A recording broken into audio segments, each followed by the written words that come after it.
In this video, you will learn how to add or remove Netflix profile, pin lock, open Netflix and log in. Go to your Netflix website or open the app, then log in with your main account credentials. Access the account settings. Click on your profile icon in the top right corner, then select account from the drop down menu. Go to personalize or parental controls.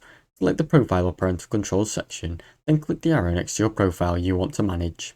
Select profile lock. Find and click profile lock or profile lock pin, then enter your Netflix account password to continue.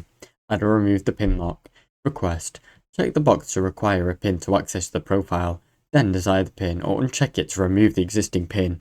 Save your changes. Click save to apply your settings. Your profile will now either require a pin for access or open freely without a pin. Now you know. Now you know how to add or remove a Netflix profile pin. Thanks for watching. Don't forget to like and subscribe.